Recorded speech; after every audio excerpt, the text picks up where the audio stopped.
The chapter title of The Dragon Tamer and the Dance of Dragons is used in a mocking way to describe the young character Prince Quentyn Martell. One of the very last chapters George Martin has written, which is crazy to think about. Not because it's been a decade, but because of how many pages were dedicated to this minor side plot, when you would expect the story to be reaching its climax.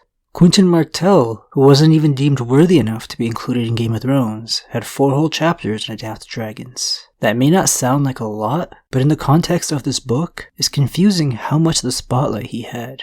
So why? Especially knowing Stannis Baratheon, Robb Stark, Rickon Stark, Renly Baratheon, or even Margaery Tyrell have never been given a single chapter throughout the 5 books.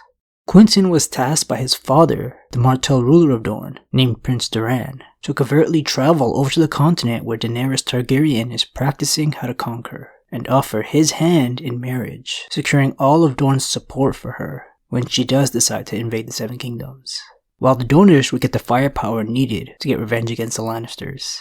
Quentyn's character wasn't just conjured last minute by George Martin. We have never seen him, but he has been mentioned a few times, and fairly heavily in the 4th book, where the Dorne storyline blows up.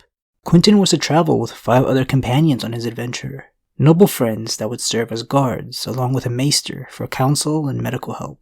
Things have been going horribly for him by the time we get to his first chapter. They have successfully crossed the sea, landed on the island Lys, then to Volantis, but already lost 3 men due to a pirate attack. The maester and his childhood friend, Sir Cletus Ironwood, and Sir Willem Wells. Things didn't get much better after the pirates, because they had no way to make it to Meereen, where Daenerys was during this chaotic time. No ship's captain has any interest in sailing to a potential war zone, with no profits to make there with slave trade abolished. It would have been amazing to see them walk there to the Demon Road, a path with a dark and deadly reputation that no character knows the source of. But they decide it isn't worth the risk, with all the rumors of monsters attacking travelers. With little options left, they sign up to be sellswords for a company hired to fight against Daenerys, just to get as close as possible to make the mission a success. Turning back now would be too embarrassing for Quentyn, especially with the loss of 3 men. Their sacrifice can't be for nothing. The prince has to pretend to be his companion, Sir Archibald Ironwood's squire, to keep him safe, and plus he doesn't seem to be very formidable on the battlefield. He's pretty short, and he inherited his father's sense of caution, nothing like his uncle Oberyn. But Quentyn does have a deep sense of duty that's pushing him through this dangerous mission.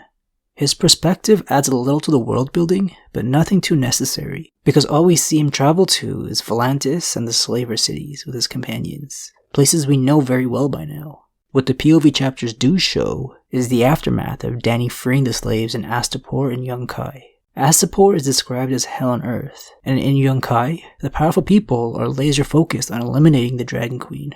The term dancing with dragons really gets explored through these POV chapters, with the first mention being Quentyn expected to dance with the Dragon Queen in Meereen.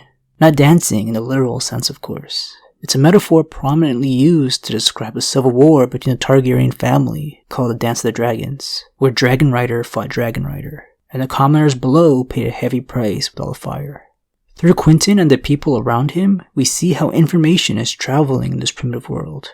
In the 25th chapter of this book, called The Windblown, he says, "Wed her or fight her. Either way, I will face her soon." The more Quentyn heard of Daenerys Targaryen, the more he feared that meeting.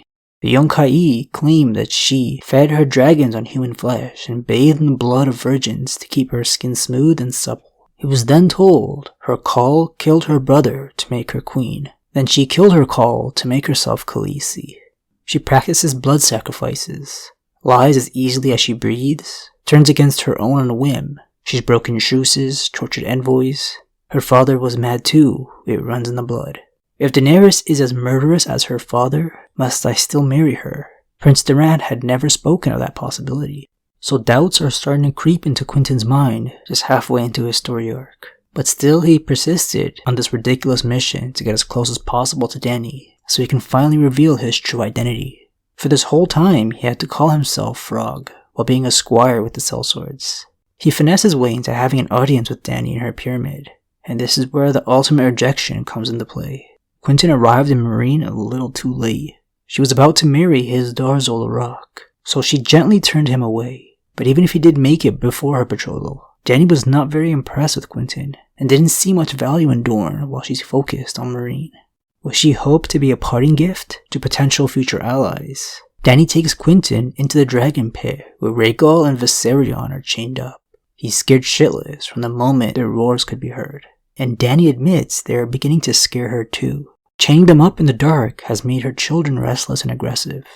Quentyn tries to lie and say he traveled half across the world to marry the most beautiful girl. Seeing through the empty words, she lets Quentyn see what few have in Meereen. The true reason his father risked so much for fire and blood. All of Dorne wants to see the Lannisters ripped away from the Iron Throne and serve justice for all their atrocities. But Prince Doran wouldn't have it. Instead, decided to patiently wait for the perfect opportunity to strike, even if that made him look weak. Quentyn didn't get the message Dany served him. He could have just returned to Dorne in good standing with the Dragon Queen. But Quentyn thinks this would be an appropriate time to ramble on about Dorne, how he also has the blood of the dragon. Endangering himself and his last two companions even further, Quentyn stays in Meereen, even considering having Dany's new husband, Hisdar, killed. Then another unfortunate event takes place for this poor sucker. Dany flies off on the back of Drogon, leaving many to believe she is dead and never to return to Meereen. His friends Archibald Ironwood and Garrus Drinkwater have lost all motivation for this completely lost cause, but still Quentyn persists. He witnessed how Dany stood her ground against Drogon with her whip, while the dragon intended on burning her alive. Her bravery inspires him to do the same, a hopeless plot where he would become a Dragon Tamer. He brings the same argument to his friends, saying, "I have Targaryen blood in me, you know that. I can trace my lineage back." His friend and guard immediately tries to talk some sense into him by saying you can't tame a dragon with a history lesson, and that they won't care about your blood, except maybe how it tastes. But he is telling the truth about his Targaryen blood. Only about 5 generations back, House Martell and House Targaryen had double marriages with the rulers of the families. The Martell prince at the time coincidentally married the only other character named Daenerys in the story, who our Dany is presumably named after. Quentyn didn't want to do this, but saw no other way. Returning home empty-handed was still not an option for him. He tries to convince himself that Dany wants him to prove himself to her, and that's why she showed him the dragons. When the truth of the matter being, a marriage alliance wouldn't be all that important when they have dragons. Because of how poorly they were being guarded in the pit under the pyramid, Quentyn and company are able to sneak in amongst the chaos all around Meereen. He knew their names and hoped using them would help command them. Master them as Daenerys mastered Drogon in the pit. The girl had been alone, clad in wisps of silk, but fearless. I must not be afraid. She did it, so can I. The main thing was to show no fear. Animals can smell fear, and dragons? What did he know of dragons? What does any man know of dragons? They have been gone from the world for more than a century. When he did come face to face with the only visible dragon in the darkness, he tried keeping it busy with some food. His voice cracked when trying to call out to Rhaegal, fitting for a character who went by Frog. One of the sellswords with him loosed a crossbow bolt after the other dragon, Viserion, only roared. Out of fear, the sellsword grazed the dragon's neck, bringing hell to all of them. Quentyn foolishly thought this would be the perfect time to try and tame the beast by using a whip and lash Viserion, while he was eating the dumb sellsword with a crossbow. He got the dragon's attention, but then from behind, Rhaegal had enough of their presence. Quentyn turned and threw his left arm across his face to shield his eyes from the furnace wind. Rhaegal, he reminded himself, the green one is Rhaegal. When he raised his whip, he saw that the lash was burning. His hand as well. All of him was burning. Oh, he thought. Then he began to scream. This last part happened in the chapter titled The Dragon Tamer. Obviously, Quentyn never actually tamed one, but it wasn't like George Martin was going to call it a dragon candle. You gotta have some suspense, right? The dragons, being satisfied with their previous meals, let Quentyn slowly die of his burns over the next 3 days in misery.